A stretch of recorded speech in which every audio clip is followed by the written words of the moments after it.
nous allons faire aujourd'hui donc le bilan de l'excursion à Liège qui date maintenant d'une quinzaine de jours, sauf erreur de ma part.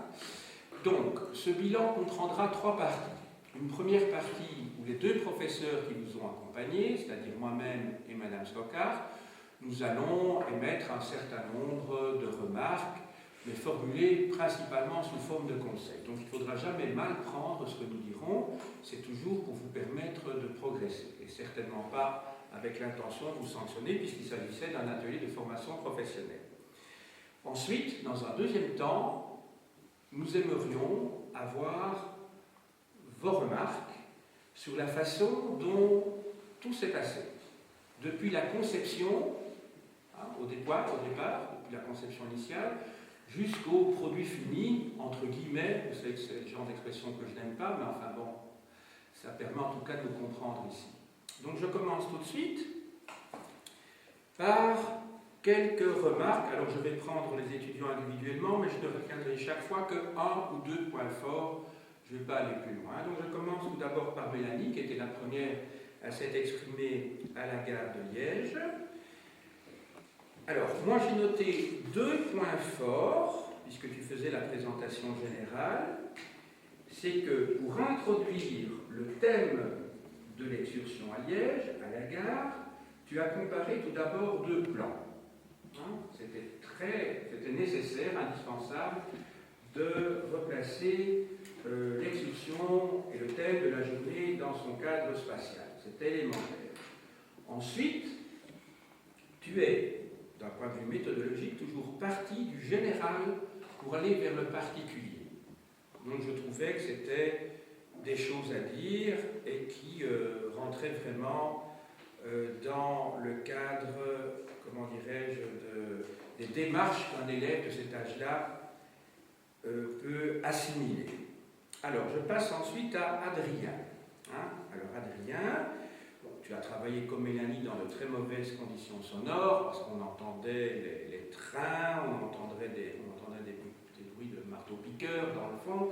Là, on était dans un espace assez réduit où il y avait un écho assez fort. Bon, donc pour le contenu, c'était bien. Je n'ai pas grand-chose à dire, c'était intellectuellement intéressant. Deux conseils toutefois que je formulerai tout d'abord. Tu as peut-être accumulé trop de noms propres, je veux dire, ou de noms un peu techniques sans les expliquer. C'est-à-dire que tu as parlé de Charles le Téméraire, d'un certain nombre de gens comme ça, que les élèves ne connaissent pas. Et ça valait peut-être la peine de dire, mais ce que c'était que les ducs de Bourgogne, qu'est-ce qu'ils faisaient dans nos régions, très brièvement, parce que ton sujet c'était Liège, on est bien d'accord, mais dans la mesure où tu prends comme trame chronologique l'histoire des anciens Pays-Bas, c'est-à-dire de la Belgique, et que tu cites l'époque bourguignonne, il faut peut-être un petit mot d'explication. Comment ? C'est pas moi qui fais l'époque bourguignonne. C'est Mélanie, et justement, c'est moi qui l'écoute. Ah, alors c'est Mélanie. Alors je suis désolé, mais de toute façon, ici, les remarques, bon, je vais noter sous ton nom parce que vous passiez de l'un à l'autre, alors c'est Mélanie ici. Par contre, j'ai noté que tu parlais très vite. Ah non, ça c'est peut-être aussi Mélanie. Non ? Parce que d'habitude, elle parle assez vite. Alors, je ne sais plus à qui la remarque s'adresse, mais j'ai indiqué que l'un des deux aurait pu faire intervenir davantage les élèves. Je ne sais plus à qui cette remarque s'adresse. De toute façon, ici, je suis en train de donner des conseils généraux pour toute la classe. Alors, je passe ensuite à Olivier. Alors, Olivier, je t'ai dit d'emblée que ta prestation avait été très bonne à mes yeux. Il est là ou il n'est pas là? Ah, vous ne le voyez pas. Alors, donc, très bien pour la voix, pour la gestuelle. Alors, au niveau de la méthode, c'était bien aussi, tu comparais systématiquement des éléments de ton propos avec des choses que les élèves peuvent avoir comme référence, en particulier pour les mesures, je crois que c'était de la gare. Tu as parlé à un moment donné, tu as fait référence à des stades de football, à la piscine, je ne sais pas si c'était pour le volume, pour le poids ou pour les dimensions, mais enfin je trouvais que c'était très bien de dire que ça correspond autant de fois à la piscine ou à autant de fois un stade de football, des choses comme ça. Donc c'est très important de comparer avec des choses connues par les élèves, ou en tout cas qui correspondent à leur vécu, parce que sinon ça n'a aucun sens de parler de 10 000 tonnes de béton, etc. Ça aurait été un petit peu ridicule. Alors je passe ensuite à Simon. Alors Simon, j'ai noté que tu dois éviter de poser des questions aux élèves dont ils ne peuvent pas connaître les réponses. Mais il n'est pas là, c'est bien ce qui me semblait. Alors, donc vous le notez en tout cas pour vous. Qu'est-ce qu'il a au fond, Simon? Il est malade? On ne sait pas ce qu'il y a? Non, mais qu'est-ce qui se passe? Parce que tu rigoles? On ne sait pas, on ne sait pas. Non, parce que tu rigoles. Non, mais moi j'étais pris dans ce que j'étais en train de raconter et d'expliquer, et donc je me l'imaginais à moi-même sans le voir. Donc, vous notez qu'en tout cas, ça n'a pas de sens de poser des questions, évidemment, quand les élèves ne peuvent pas y répondre, tout simplement parce qu'ils sont en première. Donc il faut toujours se poser la question des prérequis. Qu'est-ce que les élèves sont censés savoir avant que moi, professeur, je m'exprime, et avant que moi, je ne leur pose des questions. Sinon, c'est un petit peu insensé. Donc le niveau de son discours était d'un niveau intellectuel trop élevé. Alors, je continue, j'essaie de lire mon écriture. Antoine. Alors, Antoine, qui lui est bien là parce que je l'ai vu.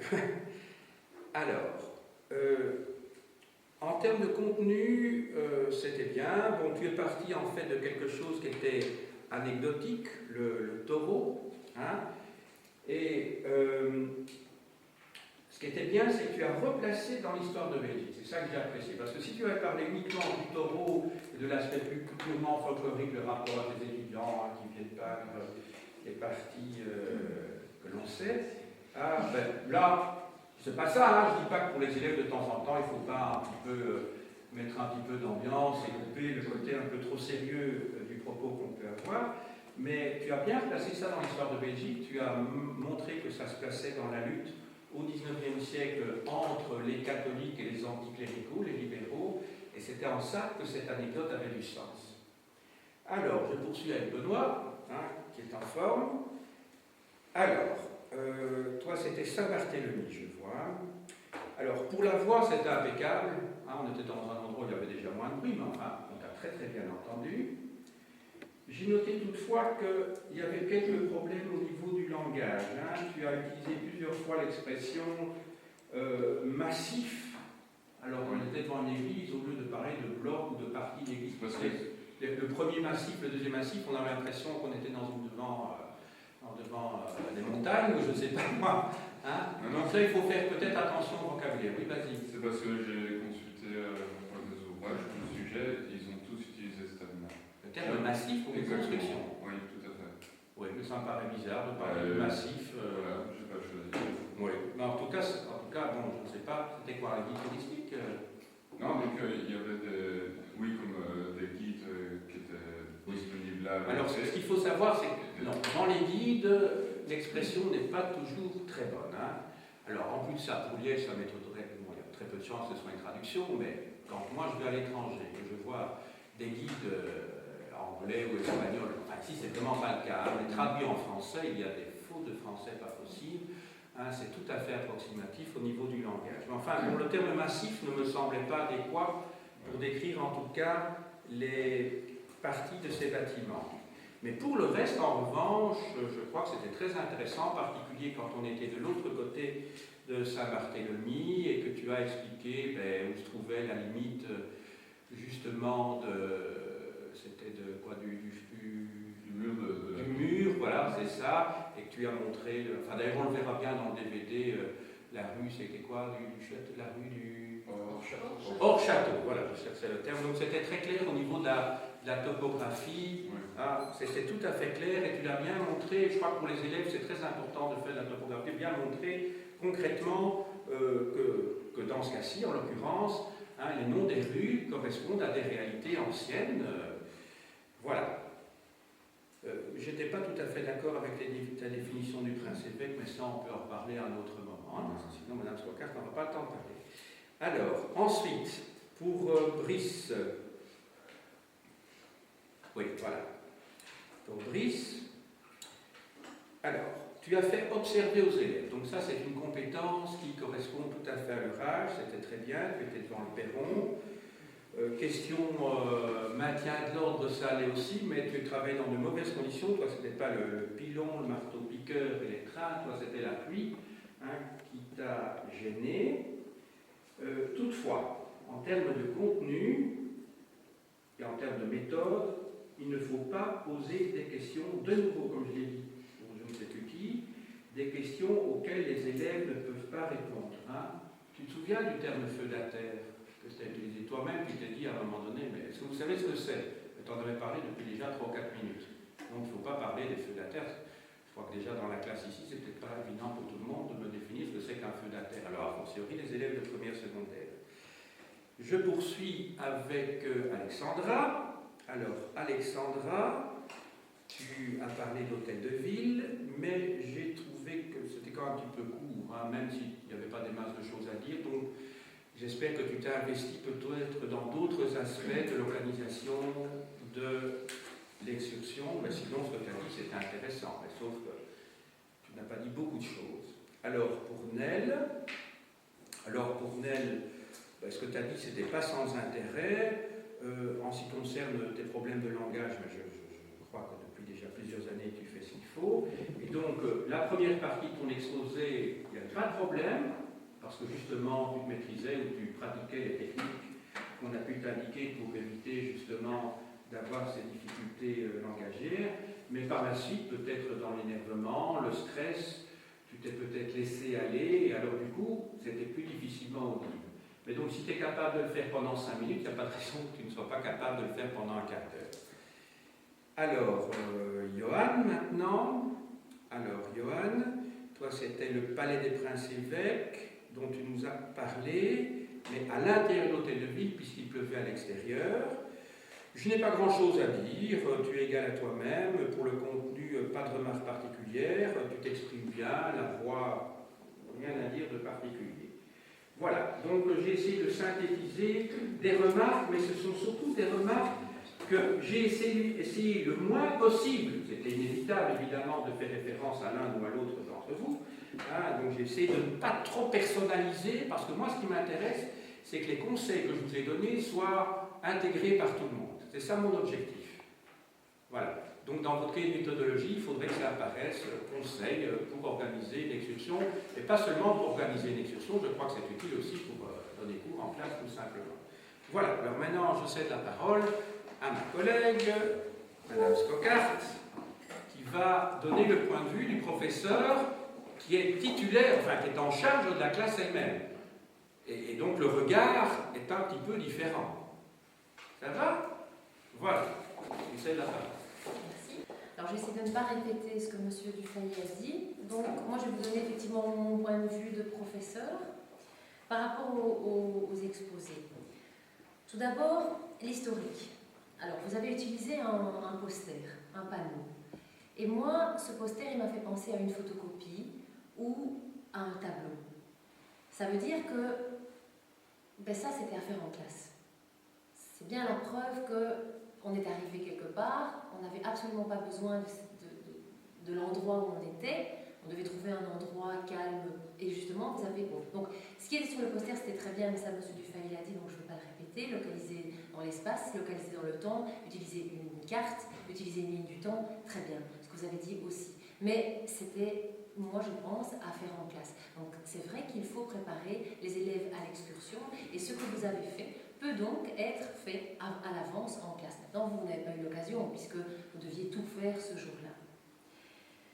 Attention également, pour l'historique, aux prérequis. Et ça, je le répète parce que c'est très important. Parce que, et ça, je vous le dis à tous, vos exposés ne tiennent pas nécessairement compte du prérequis, de ce que les élèves connaissent. Vous devez savoir, même si vous ne connaissez pas les élèves, vous devez savoir en tant qu'enseignant ce que les élèves savent à cet âge-là.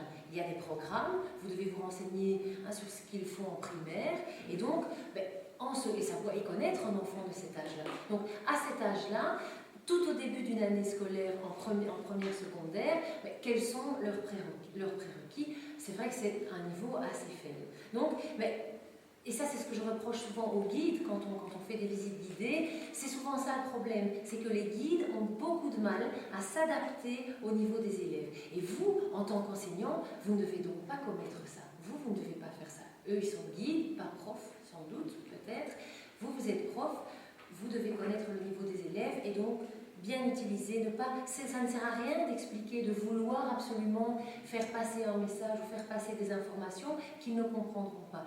Ils vont décrocher, ils vont s'intéresser à autre chose, ils vont être turbulents et ça ne va servir à rien. Donc vraiment partir des mots-clés, expliquer les mots-clés, parce que malgré tout, c'est pas pour ça qu'il faut infantiliser, pas pour ça qu'il faut rester à un niveau et ne rien apprendre. Il faut apprendre, bien sûr, et élever un petit peu, élever au-dessus de leurs compétences, mais en utilisant des mots simples, en expliquant, et pas en posant, effectivement, je répète aussi, des questions auxquelles ils ne peuvent pas répondre, donc en utilisant des mots-clés. Et là, je parle pour tous les exposés. Par exemple, oui, Prince et fait qu'on l'a utilisé plusieurs fois, donc bien se renseigner là-dessus. Qu'est-ce que c'est? Être capable de l'expliquer simplement. Collégial, perron, urne, résistant, ça, ce sont des mots voilà, ce sont des mots qu'il faut expliquer simplement. Donc, à la limite, aller voir dans un dictionnaire et apprendre cette définition, la simplifier pour la transmettre.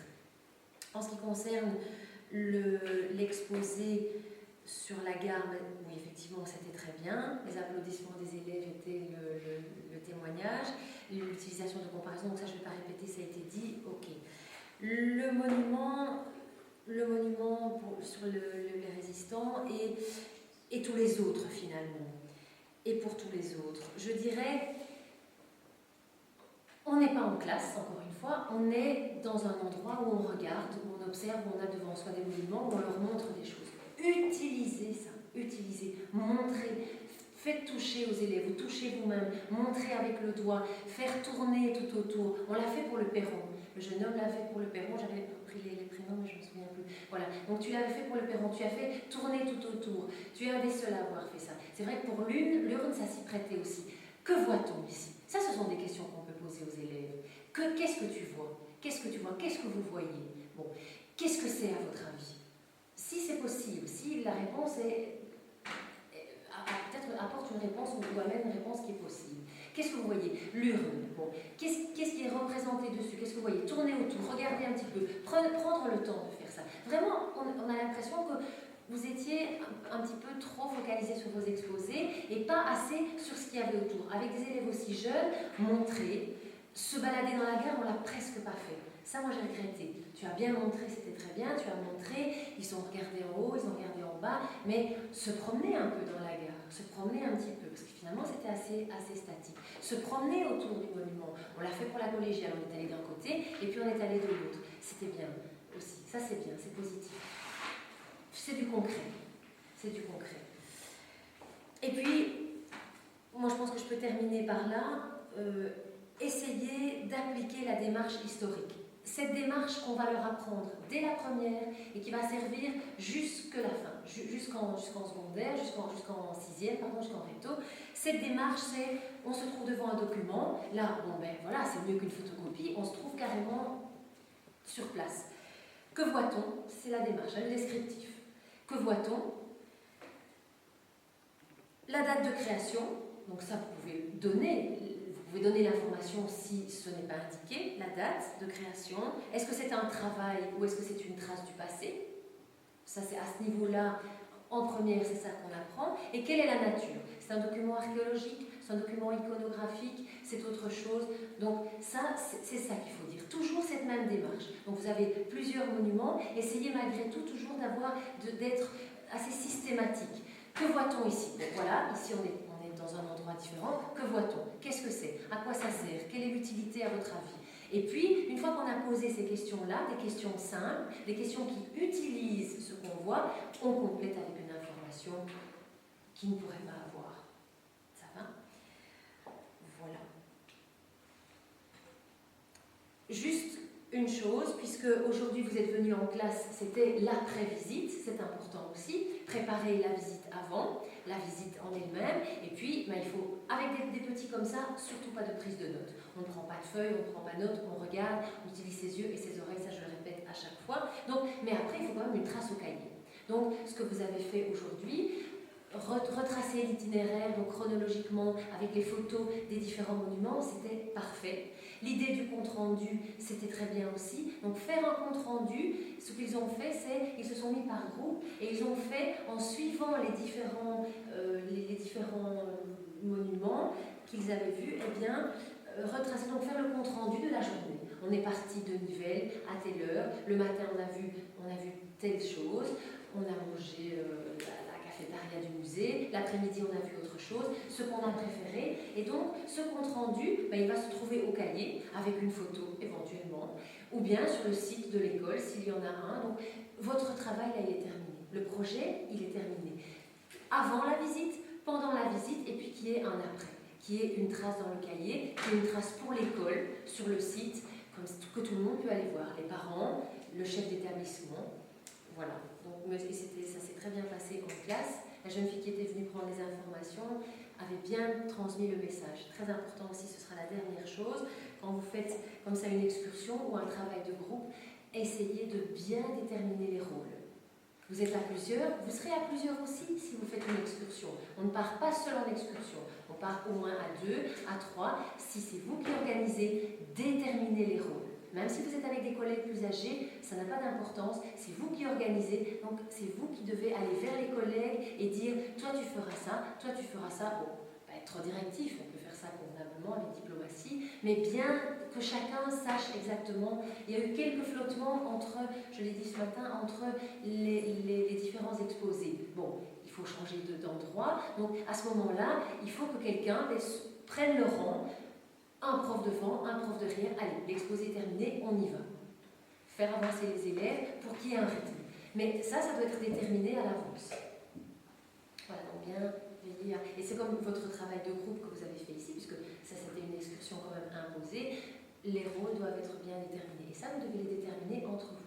Ils ont fait un travail d'équipe, ils ont fait le compte-rendu ensemble, et vous avez vu en classe que il faut qu'ils aussi, eux, doivent déterminer leur rôle. Toi, tu seras le secrétaire, tu vas écrire, toi, tu vas lire les questions, toi, tu vas donner les idées, et voilà. Et alors, ça se fait ensemble. Voilà. Voilà. Alors, je voudrais remercier Madame Stockart, que je remercie parce que c'est, comment dirais-je, ces apports de lumière qui, à mes yeux, sont très précieuses, d'autant plus que c'est quelqu'un qui travaille sur le terrain. Et les remarques, les conseils qu'elle vous donne sont d'autant plus pertinents qu'ils correspondent à une pratique. Il ne s'agit pas de conseils psychopédagogiques que vous pourriez trouver dans des livres très savants qui ne correspondent pas à la réalité du terrain. Donc je la remercie tout particulièrement pour ça. Il y a de nombreuses années que nous travaillons ensemble, il y a bien 6 ans je crois, sauf à ma part, on a déjà fait 5 ou 6 excursions ensemble. On aura fait bientôt autour de la Belgique. On était à Bruges, on a été à Namur, à Mons, à Bruxelles, à Liège maintenant. Donc on aura vu l'essentiel en tout cas des grandes villes belges. Alors, maintenant je propose donc de vous laisser la parole, mais je voudrais quand même un petit peu structurer quand même le débat qui va suivre, en essayant, comment dirais-je, que vous exprimiez au moins sur 3 sujets. La préparation intellectuelle, la préparation pédagogique, d'autre part, les objectifs que vous aviez et vérifier s'ils ont été bien atteints à la fin de l'excursion. Et je crois qu'il y a un objectif que l'on oublie parfois, mais qui me semble important, en tout cas moi-même quand j'étais professeur en secondaire, j'y tenais beaucoup, c'était l'aspect social de l'excursion. C'est-à-dire qu'on ne va pas seulement en excursion pour apprendre des choses, pour exercer des compétences, donc des savoir-faire, mais aussi pour vivre un moment de vie en commun. Et j'aimerais bien que vous exprimiez peut-être aussi là-dessus, et que vous fassiez part de vos impressions, du regard que vous avez eu sur les élèves dans le cadre de cette vie collective, de ce moment commun, un peu nomade, il faut bien le dire, pendant une journée avec eux. Alors, je vous cède la parole, vous pouvez vous exprimer comme vous voulez, mais ce serait peut-être bien que ces trois aspects-là soient traités. Donc, l'aspect intellectuel, l'aspect pédagogique et l'aspect social, tant dans la préparation que dans l'exécution, et que vous puissiez donc porter un regard a posteriori, si possible, un petit peu maintenant détaché, puisque l'excursion a quand même eu lieu il y a 15 jours, je crois, une semaine et demie, je ne me souviens plus très bien de la date. Qui souhaite s'exprimer à ce sujet? Alors, nous allons passer maintenant non pas au débat, mais plus exactement aux réactions suscitées suite à l'organisation de ce voyage. Alors, je propose successivement de parler d'abord de l'organisation elle-même, et je crois que 2 ou 3 d'entre vous souhaitaient s'exprimer à ce sujet. Peut-être Benoît? Oui, donc en ce qui concerne la préparation du contenu, je pense qu'une des difficultés principales, et c'est là peut-être où on a été critiqué, aussi bien d'un côté que de l'autre, c'était la simplification et la mise au niveau du contenu en rapport à la classe qu'on avait. Je veux dire, parfois il y avait des termes compliqués, que même l'explication de ces termes devait subir une simplification.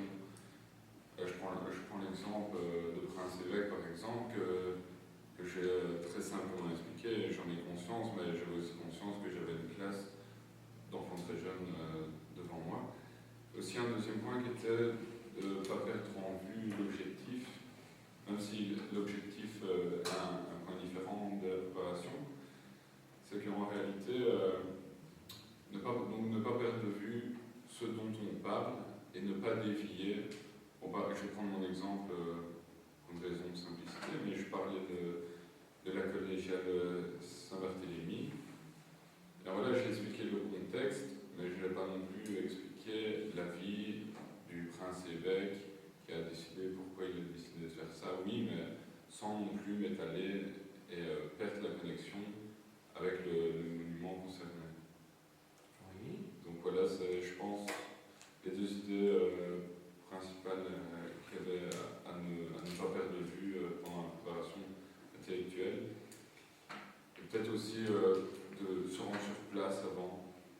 Parce que, par exemple, les lieux pouvaient apporter une opportunité. Ben, je prends l'exemple du nom de la rue, mais aussi l'endroit où on va se situer, toutes ces choses faisaient qu'il était intéressant, peut-être, suivant chacun, suivant son bâtiment, mais de se rendre sur place dans un premier temps pour vraiment prendre conscience de ce dont on va parler.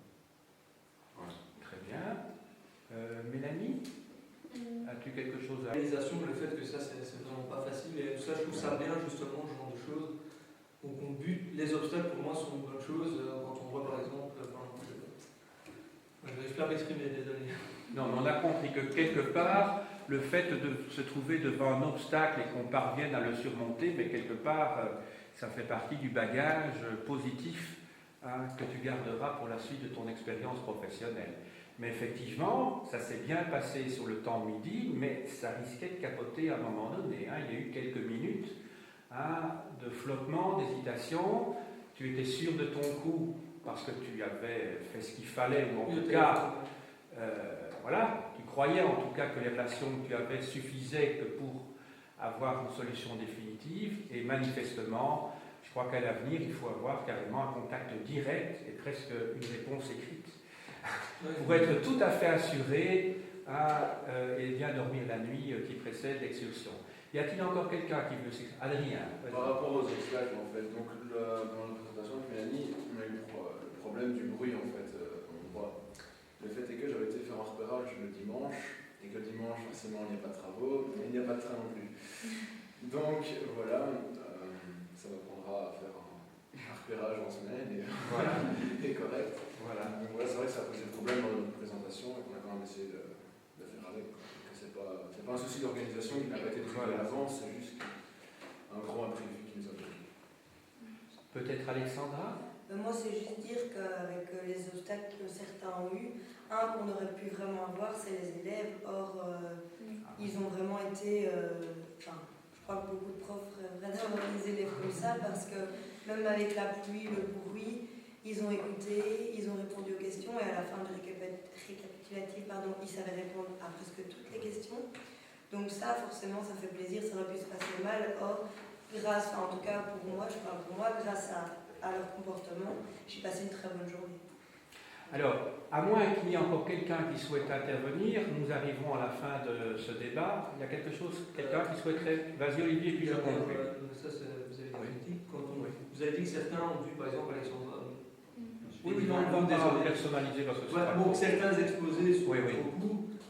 Je veux dire quand même qu'on est le contingent de la caméra, entre guillemets, parce que quand on est arrivé, c'est ça que Madame Stockart nous disait, on devait tourner, enfin visiter la gare, tourner autour des monuments. Mais le problème, c'est qu'on a eu un retard, justement, sans vouloir vous attaquer mais rien, mais le fait que, par exemple, vous avez voulu filmer les photos, ça fait une déstabilisation, on a quand même presque perdu une demi-heure de temps. Et le fait qu'avec la caméra, on ne peut pas se balader partout, on ne peut pas prendre des élèves. Donc voilà, on était quand même, à cause de M. Durand. Grâce à M. Durand. Non, mais c'est vrai que la caméra obligeait presque à se fixer parce qu'on ne peut pas demander à M. Durand de filmer, tiens, je vais parler 2 minutes de là, puis je vais aller dans le hall de la gare parler de là, ou même le monument, enfin l'hôtel de ville, s'il avait fait beau, faire le tour avec la caméra, ça aurait pas été évident. Donc, entendu. C'était sur ce point-là. Voilà. Alors, je voudrais peut-être conclure, à moins que Mme Stockart veuille dire encore quelque chose, sinon je conclue. Tu souhaites dire quelque chose? Non? Ça va. Alors, je voulais conclure pour vous dire que globalement, notre impression était positive, donc on en a gardé un bon souvenir, tous, je crois. Enfin, je parle en particulier, Mme Stockart et moi, on trouvait que c'était plutôt positif, globalement. Hein.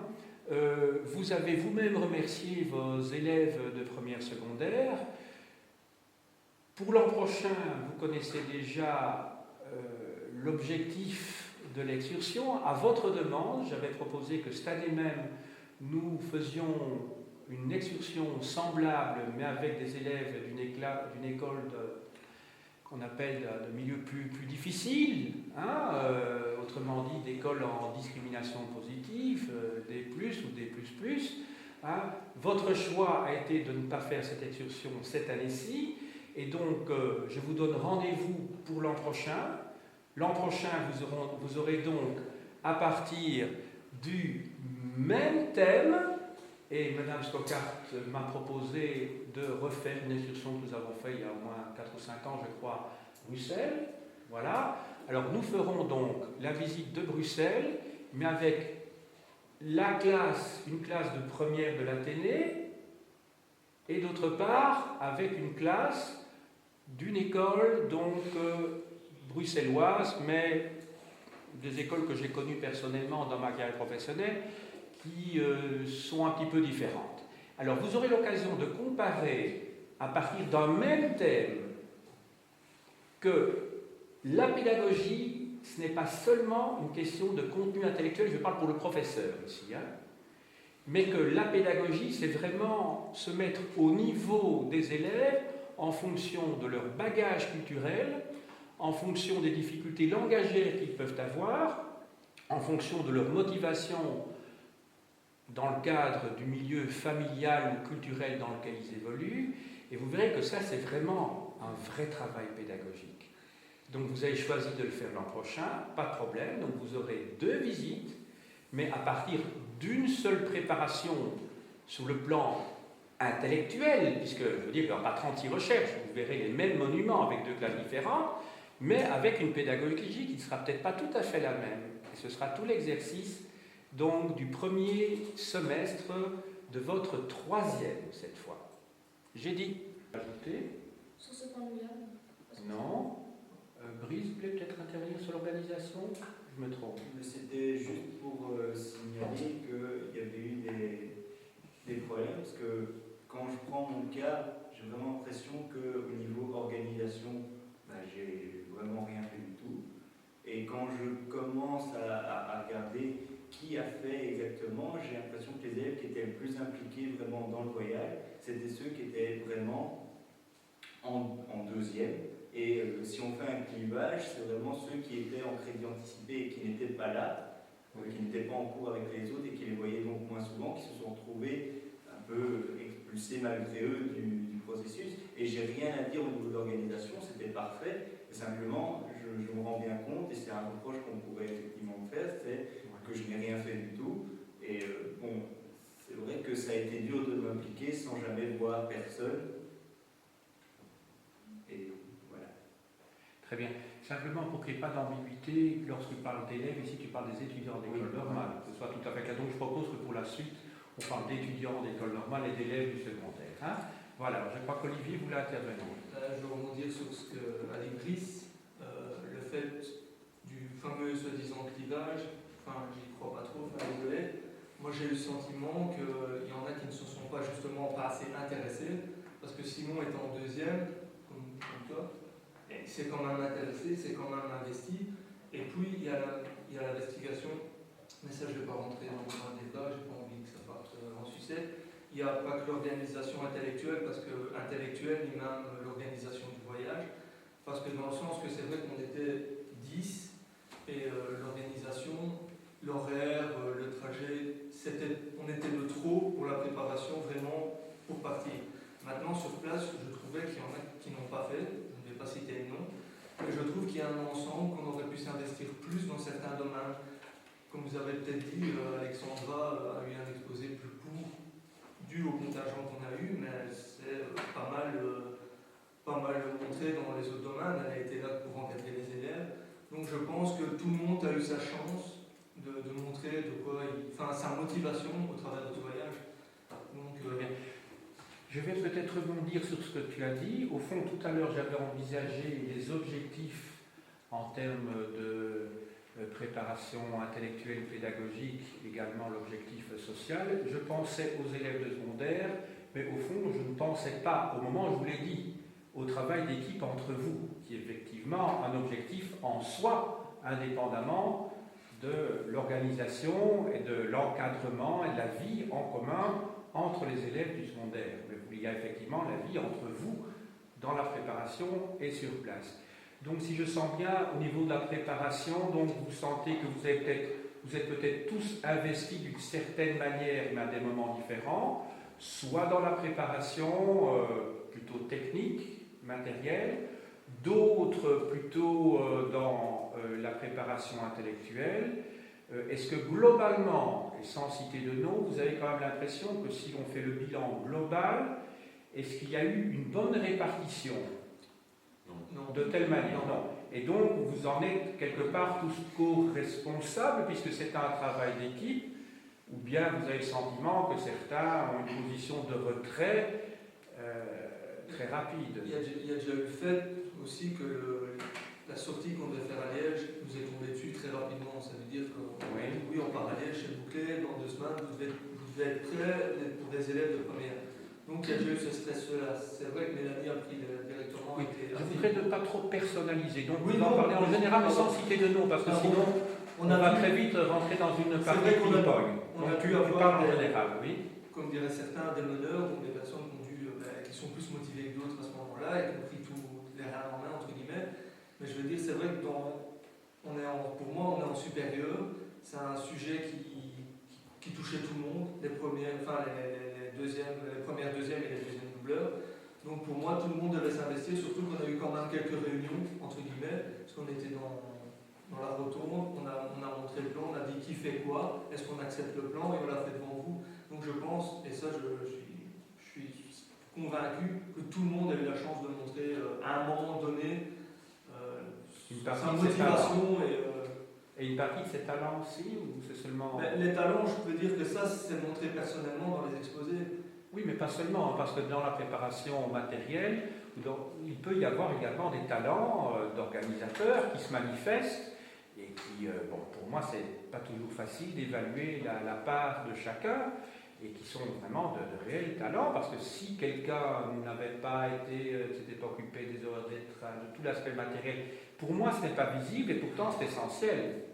Par exemple, rédiger la lettre pour les parents, rencontrer la préfète éventuellement, des choses comme ça. Donc ça fait partie de l'organisation. Donc moi je ne le sais pas, mais est-ce que tout le monde a eu le sentiment d'avoir pu s'investir et de participer à un projet commun? C'est ce que je veux dire. C'est une question globale. Oui, mais il ne faut pas me dire oui pour me faire plaisir, mais est-ce que tout le monde, en son âme et conscience, alors sans s'exprimer maintenant, a eu le sentiment de participer à une aventure, entre guillemets, c'est pas bien le grand mot, commune, ou bien que c'était plusieurs activités individuelles, ou qu'il y avait 2 ou 3 groupes et que quelque part le groupe n'était peut-être pas assez soudé. C'est une question globale, hein. Je ne veux surtout pas que des noms soient cités, ça ne m'intéresse pas d'ailleurs. Est-ce que vous avez l'impression que c'était un projet global, ou un projet de 2 groupes, ou un projet de 1 groupe et 2 ou 3 outsiders? Vous voyez ce que je veux dire? Globalement, quelle est votre impression sans citer de nom? Comment vous l'avez vécu? Est-ce que c'est un travail de classe? D'équipe, vraiment? Moi, j'ai vécu ça comme d'abord un travail personnel de certaines personnes qui vont aller chercher l'information de base. Oui. Et ensuite, un travail individuel. On s'est réparti les tâches, chacun fait son petit travail et on présente. Maintenant, il y avait un travail qui doit être un travail, et je vais rebondir sur ce que je voulais dire plus tard, un travail qui doit être fait, c'est l'encadrement des élèves. Tout le monde doit le faire pendant l'excursion, parce que c'est le travail qui, pour moi, est le plus dur physiquement et psychologiquement. C'est encadrer les élèves, parce qu'on est avec des premières années. Il faut faire attention qu'ils marchent correctement sur le trottoir, qu'ils ne débordent pas sur la route, qu'ils ne gênent pas les gens. Regarder que tout le groupe marche ensemble, qu'il n'y ait pas quelques personnes qui partent à l'avant et qui ne regardent plus en arrière. C'est quelque chose qui est très difficile à faire plusieurs heures comme ça pendant une excursion.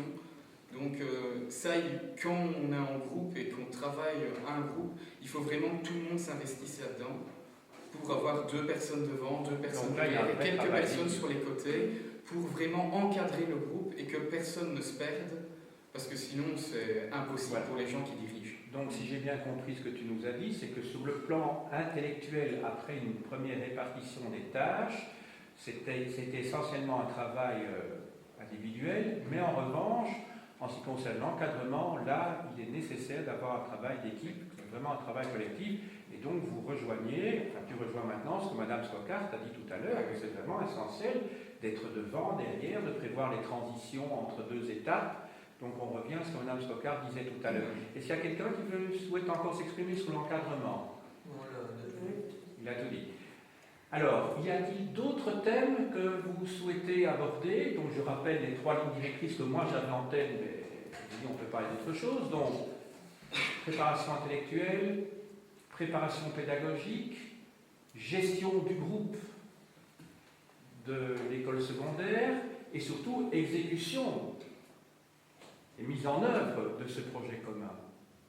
Là-dessus, est-ce que vous avez des choses à dire? Est-ce que vous êtes buté face à des obstacles que vous n'imaginiez pas au départ, outre ce qui vient d'être dit par exemple sur l'encadrement, qui était peut-être plus conséquent que vous imaginiez au départ? Olivier. Je vais prendre le cas justement, ça m'a montré un des aspects difficiles d'être professeur entre guillemets.